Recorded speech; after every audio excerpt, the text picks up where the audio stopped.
Trump supporters are gradually waking up as polls show Trump's approval rating sinking on all fronts. Look, the president is the most maligned and attacked political figure in the history of American politics. There's no question about it. But he's also the most resilient. And you see at the same time, his approval ratings are skyrocketing. CNN had a story, I think, a day or two ago. He was at 90% approval rating.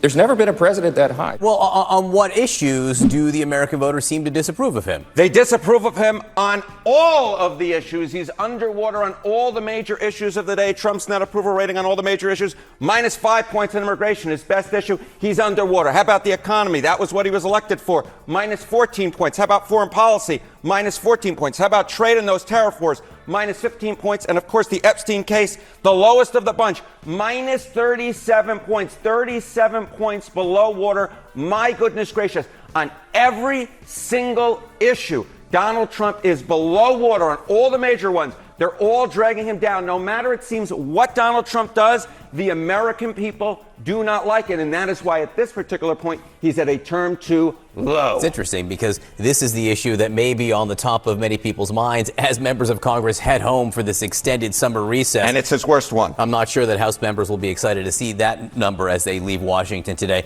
So where does his overall approval rating stand compared to other presidents? Okay, I do have one piece of good news for Donald Trump, and that there is one other presidency that has a lower net approval rating at this point than this one. The bad news is that it was Donald Trump's other presidency, his first presidency, net approval rating 6 months in. The worst was in 2017. Donald Trump was 16 points underwater. The second worst, however, is this Donald Trump presidency, 11 points underwater. The average president at this point since 1953 has a plus 27 net approval rating. He was at 90% approval rating.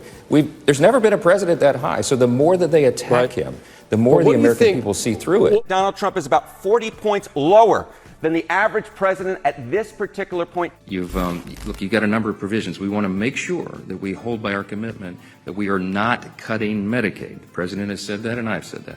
We've all said that.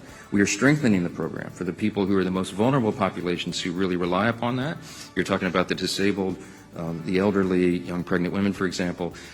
Those resources won't be available for those people who desperately need it and deserve it if young able-bodied men, for example, are on the program and not working. So we introduced a work requirement on the House side.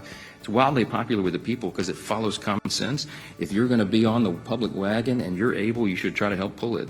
And all we did was put in there, as you all know, a 20-hour work requirement per week, 20 hours. You guys work 80 hours, I'm sure, right? Give me a break. And they're complaining about that. You either have to be working, you have to be looking for a job in a job training program, or volunteering in your community. For heaven's sakes, do something constructive. That is something that everybody nods their head in agreement at a town hall and says, yes, do that. Why didn't we do it already, right? So what we've done is strengthen the program.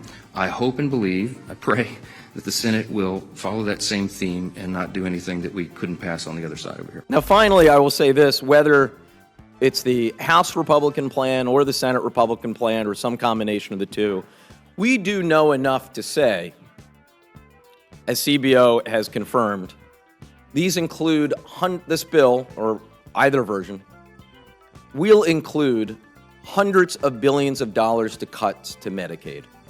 44% of the people in my district, Madam Chair, are on Medicaid. Tens of millions of Americans are on Medicaid. They might know it by a different name depending on your state. This will have a devastating impact on my district, on my state, and all 435 congressional districts throughout our land. Why would we cut Medicaid? Well, what the other side is attempting to do is to use those cuts in order to help offset the largest tax cut to the top 1% in American history. Quickly weigh in on Epstein. Many are hoping to see more of those files released. There could be future court proceedings. Is there any reason that you have to believe that any documents were tampered with by so-called deep state operatives?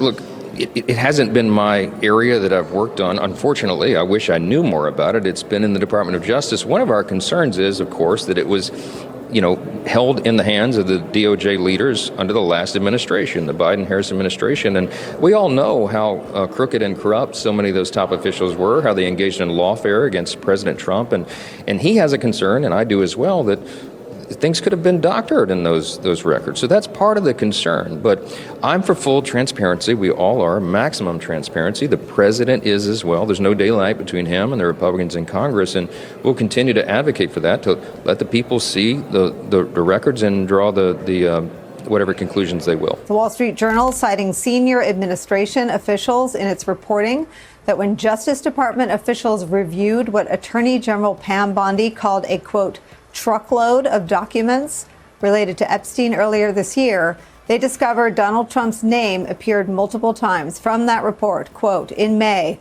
Bondi and her deputy informed the president at a meeting in the White House that his name was in the Epstein files, the official said. Many other high-profile figures were also named, Trump was told.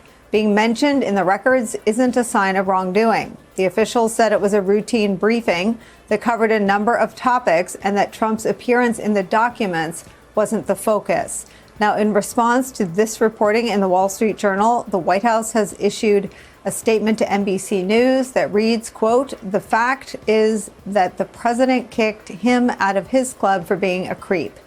This is nothing more than a continuation of the fake news stories concocted by the Democrats and the liberal media, just like the Obama-Russiagate scandal, which President Trump was right about, end quote. Donald Trump has built his persona as a man with unlimited wealth and power, and this is the first time that we've really seen a president so blatantly flaunting and celebrating his total lack of accountability. He's turned the presidency into a stage for endless self-promotion, and his policies steal from the poor to give tax breaks to the rich with no apology whatsoever. Donald Trump is, and always has been, a grifter, and it's always hard to accept that you've been the victim of a con, but the cracks are beginning to show, and people are waking up every day to his game. People are angry, they're organizing, they're rallying in the streets, and ready to hold Republicans accountable. The tide is turning, and the reckoning is so very long overdue.